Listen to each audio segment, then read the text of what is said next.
Ladies and gentlemen, good afternoon. I am so honored to be in front of you guys, to be able to discuss a little bit more of my art, which is the art of transformation. I'm so excited because I'm going to share my journey with you on how to be comfortable in my own skin. I'm extremely honored to be standing in front of you all because you are all, to me, trailblazers who inspire change and redefine beauty, which I think makes you the perfect audience for the topic I want to talk about, which is how the hell do I transform into her? And trust me, I know a thing or two about transforming because this is me, but this is also me.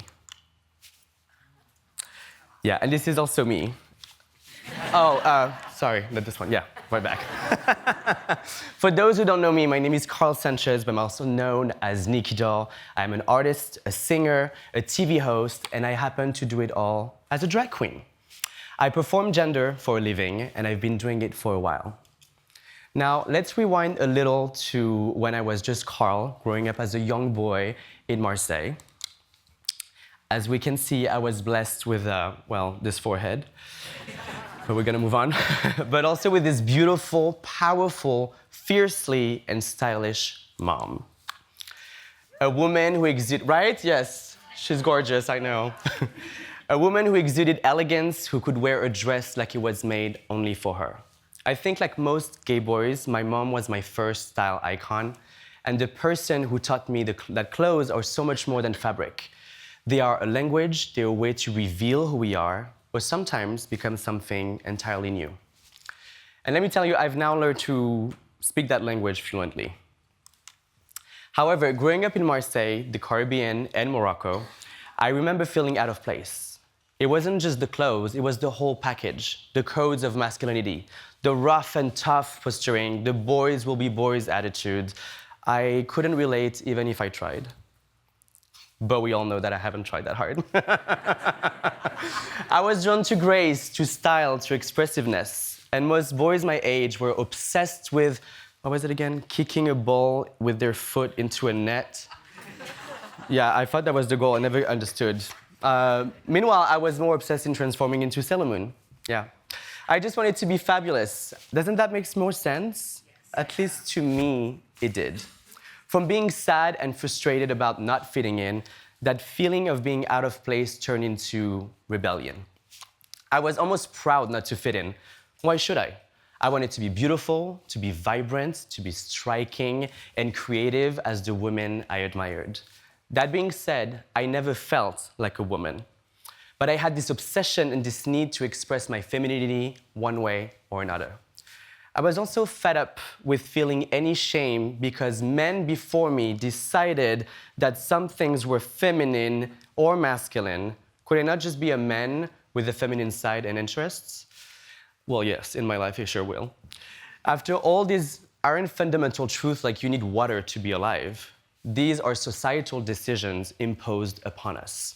And while I was too young to have the balls, to fully embrace that side of me, especially living in Morocco, a country where it was against the law to be gay, I found outlets to channel my rebellion, pushing boundaries and escaping into a fantasy world free of conventional gender norms. I listened to Linkin Park and Evanescence, and I adopted a gender-bending emo style. And I was drawn to video games from Japan.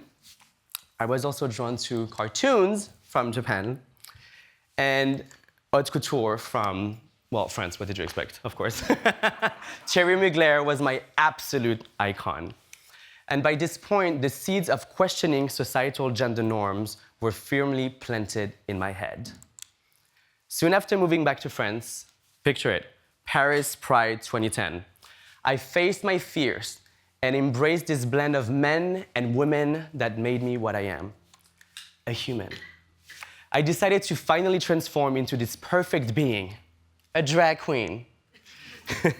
I was me and so much more, and I have never felt more like myself. Of course, none of this was easy. It wasn't like I just woke up one day in heels and a wig and strutted out the door and said, I found myself. It was not that, almost, but not that. It was years of exploration, self-doubt, and sometimes real fear. My friends and family weren't fully understanding why I was making my life more complicated. this wasn't safe to be exposed this much. And mind you, sometimes these comments would come from masculine men within the gay community that would say that I was wasting my male potential. Look at the now. One thing about me is that none of what you say matters unless I give a fuck. So I always lived my life to the rhythm of my own drum. But little by little, as I experimented and tried on all these layers, realized that something fascinating was happening to me. By dressing up as a woman, I was discovering who I was as a man. And I was finding myself by exploring the part of me I'd been told to reject. By putting on this superhero attire, I was able to express my femininity, my creativity, and my fearlessness. Because Nikki was to Carl what Superman was to Clark Kent. But most importantly, this also allowed Carl to be more confident, at peace, and fully embrace who he was as a man. And I know it may seem counterintuitive to some, but isn't it a beautiful middle finger to society to know that I grew from a boy to a man by dressing up as a woman? Food for thought. And to show you how quickly I transformed from this to her, let's just look at it together. Yeah.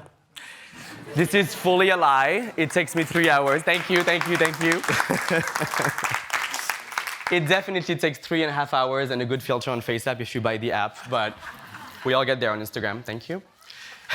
Drag became my art. It was no longer just an escape, it was a declaration.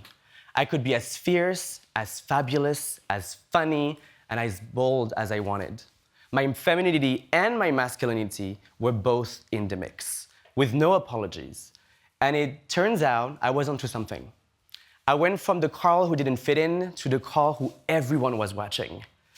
And I discovered when performing gender and societal codes was life is a beautiful, big, fat masquerade. Yep, you heard it well. I realized that everyone, including everyone in this room, is doing drag one way or another. I know, be ready to gag. When we shower in the morning and we decide what to wear to go to work, to an interview, to a date, or to announce a breakup, sometimes shit happens, or to have fun with friends, we meticulously choose the attire to convey the energy we want to send out or receive, right? Well, ladies and gentlemen, you have been doing drag all your life. I just happened to push the envelope slightly further.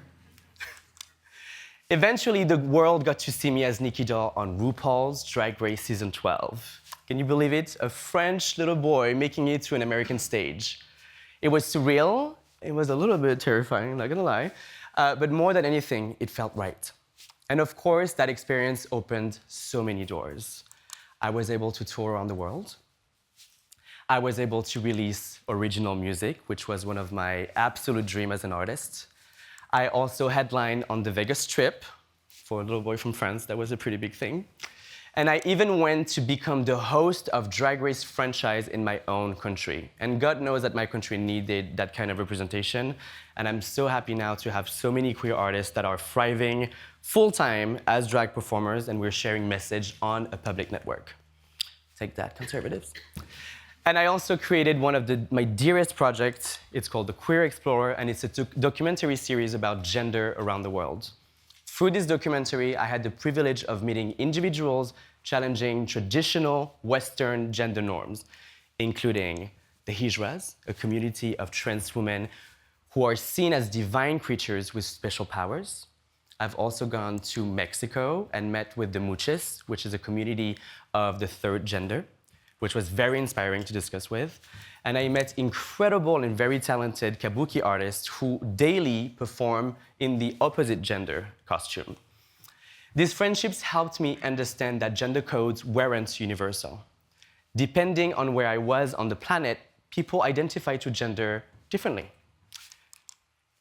I recently had the huge honor also of performing at the opening ceremony of the Olympics in France. Yes, I was on this very controversial bridge, and I was part of the portraying of Van Bayard, the Feast of the Gods, not Da Vinci. Let's just move. Thank you. And I was also performing alongside amazing queer and non-queer artists to celebrate France's diversity.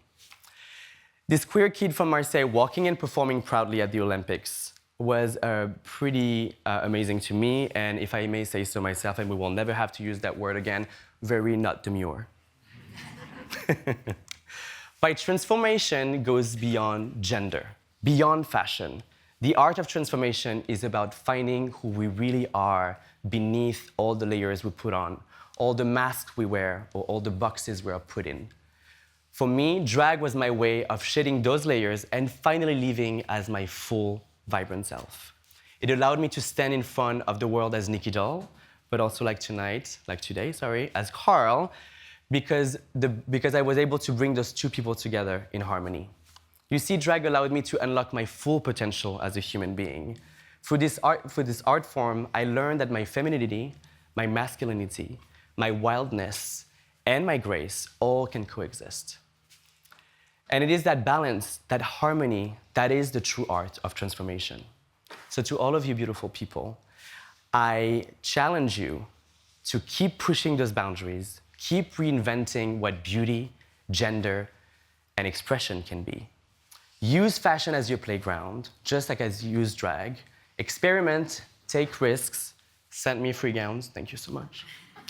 And show the world that transformation isn't just possible, it is the most beautiful thing we can do. Don't be afraid to let your fabulous selves shine. Because if there's one thing I can tell you, honey, is that wearing heels doesn't just give you an ass to die for, it is also very fun. Thank you so much.